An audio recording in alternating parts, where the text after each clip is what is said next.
You are listening to the 5 Squared Podcast, the podcast where we bring you tips for your business and your life. Our goal is to leave you smarter with ideas, wisdom, tools, and entertained. The 5 Squared Podcast is produced weekly for your enrichment. Come back often and feel free to add the podcast to your favorite RSS feed or iTunes. You can also follow me on Twitter at 5 Squared and Facebook. All the links are in the show notes. Now let's get started with your host, business consultant, executive coach, and founder of 5 Squared, Tim Fives. And there we are. Tim Fives coming at you from York, Pennsylvania, the first capital of the United States. Little trivia for you. Those of you that don't know that, that's right. First Continental Congress, right down the street from here. There's a little building. And then they went to Philadelphia. What would have been? Anyway, digressing. Having a great time with these podcasts. We've had some great guests. Check out our previous podcast with Sean Haney, small business owner with J-Dog Franchise. Fantastic ideas on and trials and tribulations of a small business owner. Some ideas there. And then we had my good friend PJ Picone on, Picone IT Consulting. Fantastic tips and things on cybersecurity. So to have a listen, they're a little bit longer, but worth the content. Leave us some feedback on any topics that you'd like to have covered. We'll be having more speakers coming in and more interviews soon. And then thanks to all of the fantastic uptick of downloads and participation in the podcast. It's mind blowing. Honestly, I'm a little humbled by all of the feedback. Great feedback I've been getting on this. So we're gonna keep doing it because it's motivating. New topic, motivation. But to thank everybody for this, we're gonna do a drawing on this Friday, for an Amazon Echo. We're gonna do that on Facebook Live, so make sure you follow us on Facebook so you can check that live. And we're excited about that. So just something to say thanks to our fans out there. So all you got to do to be registered for that, ready to go, is follow us on Facebook and leave us some feedback on your favorite podcasting platform, iTunes or the Lisbon site or Sketcher or TuneIn or Google Play, whatever it is. We're all over. So today I want to talk to you about integrity. Booyah. It's one of these things that I've been stewing about for a while because I've been in such awful situations, work-related, where I'm like, what's the thing that's missing? Like, what is it respect? Is it morality? Is it, what is it with some of these people that I've had to work for? Now, I've had great bosses, and I've had really bad bosses, like all of us out there. And I'm not so concerned about them as I am making you guys and myself better, right? Like, how do we make ourselves better? How do we learn from these awful situations that we've gotten ourselves into? So, this is really tailored to those that are in that in a leadership role, and you have people that are working for you. How do you keep them out of the gray cubicle of sadness? And I think it really comes back to being a person of integrity. Now, there's a lot of leadership qualities, and we'll go through these as a podcast go forward in other episodes. But I wanted to focus on integrity because I think this one is, if you don't have this, a lot of the other ones don't matter. So, when I think about integrity, I really boil it down to the simplest term, and that is doing what you say you're going to do in a respectful way, and in a way that exudes a moral base, right? So you may say you're going to do something, but if you're doing it on the backs of other people, that doesn't really exude integrity. But when you look at integrity, when you look at those people that have a high degree of integrity in your lives, and then you look at the people that don't, what's kind of that opposite? And one of the things that, it was interesting, and when I was going through one of my career transitions, that one of my coaches came out and said, Tim, what really the opposite is ego, right? And we all have ego. We all have in different degrees, some of us more than others. And ego is not a bad thing. Too much is, sure, and I'm going to talk about that in a minute. But, what is ego? Ego is that persona within us that, wants to protect us, keep us safe. And that's okay. That's a natural mechanism to do that, and it's fine. It keeps us from going off the rails when we make simple dumb mistakes, and I mean, like, we can laugh it off or whatever. But there's a tipping point for that, where you go from a level of insecurity and that ego takes over, and uh, that is when the ego starts to crave a villain, right? And then my coach told me this, and I thought it was genius when he was articulating this, that the ego craves a villain. So think about people that in your lives that are insecure, and they have this ego, and they're always blaming other people, and they have like the world is after me mentality. Maybe this is you, right? Um, Stop and think about that for a minute. Like, the ego needs to protect us, so you start blaming others to protect yourself. You start vilifying other people, that the world's after you. And then the paranoia builds, and it gets into this whole cycle of dysfunction.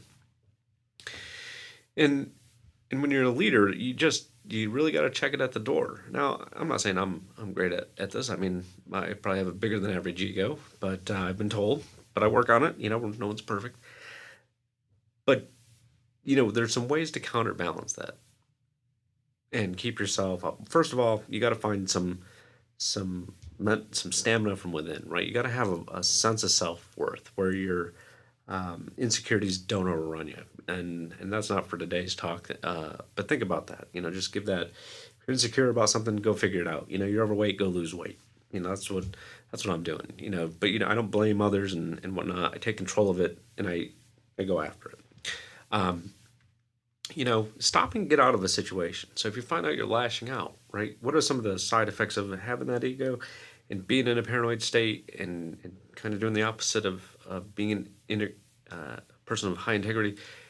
You're lashing out. Well, if you find yourself doing that, if you find yourself lashing out and vilifying other people, get out of the situation. Just stop. Just take a step back. Take a deep breath and be like, wait a minute. I control my destiny. I control how I react to the situation. Let me just take a step away for a few minutes and collect myself. It's one of my things I love to tell my kids. You'll sit in your room and collect yourself. They love it when I tell them that. Try that with your children. They love it. Collect myself. What the hell does that mean, Dad? I don't know. But when you figure it out, you can come out of your room. Take a look around, right? When you're sitting there, are you blaming other people a lot, or are you taking accountability for this? Even if it's not directly related to you, how do you take responsibility for something to fix it? If you want to go out and fix something, you gotta have a level of accountability. You could be like, man, I don't know if it's my problem or not, my fault or not. I'm gonna get it done. I don't give a crap whose fault it is. I'm just gonna fix it. I'm gonna get out there and get it done. So that's you kind of got this view of how we look at ourselves and dealing with our egos. I think the other thing, when so that's us. That's like looking internally. Now, what about, how do you know if you're in a bad situation, right, at work? How do you know if you're dealing with a boss with low or high integrity, and what are some symptoms to look for? We've all seen these memes on LinkedIn or Facebook or whatever, but having lived this, I think honesty is another trait of leadership, and it comes into integrity, right? Like, you got to say what you're going to do and do it. But if you have a boss that's lying, and I've lived this is awful. This could be one of the worst scenarios I've ever been in. Where a boss is lying to shareholders and investors, and asking you to back him up on those lies. Like, give me a break. So just get out of that situation. I'm not going to say what I did is perfect, but I left. I just got out. And I was fortunate to make that transition and keep my integrity and not lie and get out of that. Are you do you have a boss that's irrational? Now, I've had this too. This is fantastic, right? And my issue with this has been like, well, I don't know if they're irrational or they're visionary, right? Because sometimes there's overlap between the two. Well, I'm not really sure. This guy might just be really, really smart. You got to kind of trust your intuition around that. Now, the other thing to do, and I recommend this, especially if you think you need need some support. I'm not saying necessarily a therapist or anything like that, but I'm saying like a good coach or a good friend that's going to call things as it is not afraid to tell you that you're full of crap or whatever, or give it to you straight, is a great sounding board. And we all have these in our life, saying like, am I crazy? Or is the world after me? And that's a good gauge as well to bounce these things off of people, to say like, no, dude, that's irrational, right? Because sometimes when you're that close to it, you can't see the big picture, or there is no big picture to see, and you start to hope for a bigger picture when they're being that irrational. Plays the blame game. You got a boss that's blaming everybody. Dude, like, just grow a pair. All right, take some responsibility. Not you, the listener, unless you're the boss, blaming everybody. But that's always the thing. Like, all right, I look at leadership and the boss man or woman to be the one to solve the problem. It's like, all right, well, I'm not gonna blame you. Let's figure it out. Let's get it done. It's how I do it. That's how Dad did it. That's how America does it. That's a quote from Iron Man. All right, so that's those are some big things. So the honesty part. You're lying. They're totally irrational. I come back to that for a minute. I mean, I've had bosses that were just, you come in one day, they're like, oh, all right, we want to do it this way. And then not even in the next conversation, which could be 5 minutes later, they're saying to do the exact opposite. And then in the next one, they're saying to do it the way they said it, and they just flip-flop back and forth. That's just, when somebody does that, it creates havoc. I mean, it just creates havoc because there's no vision. There's no consistency, right? And what it really portrays is insecurity on, I don't know what I'm doing, and I'm going to throw everything against the wall. And then it also allows them to blame you when it messes up. Well, I said to do it the other way, right? It gives them this out, which is just total crap. And I've had to live that, and my role was to shield others from that. This is what we're going to do. I'm going to use my own integrity to get this thing done, whether it's a proposal going out or whatever. I think this is going to be able to get that out. So you shield the team from it, and then you just take the pounding from the boss, where it flip flops back and forth. So that's something that look for. If you're in there, that'll burn you out. That one thing right there, having an irrational boss will burn you out. The demanding thing, demanding is one thing. I don't necessarily mind that as much. But again, that dovetails into the irrational, or being irrational, right? If the demands are irrational, life's too short, people. Gotta protect yourselves and enjoy ourselves and live our lives, and not live them in a gray cubicle of sadness. So, for what that's worth. So anyway, with that, just wanted to get this out. Hopefully this helps a few of you. Been fantastic. Again, go look, go give us a rating on LinkedIn, not on LinkedIn, on iTunes. It's getting a little bit late here. Follow us on Facebook, and you'll be entered to win the drawing on this Friday. So do that by noon on Friday. We'll have the drawing sometime on Friday. So I'm looking forward to hearing from everybody. Got any topics you want covered, let us know here at 5 Squared. info@5squared.com is our email. And have a wonderful evening. Thank you so much for listening to the show with your host, Tim Fives. We hope you will pass along our web address, 5squared.com, to your friends and colleagues. Be sure to check out our archive section on our website for previous podcasts.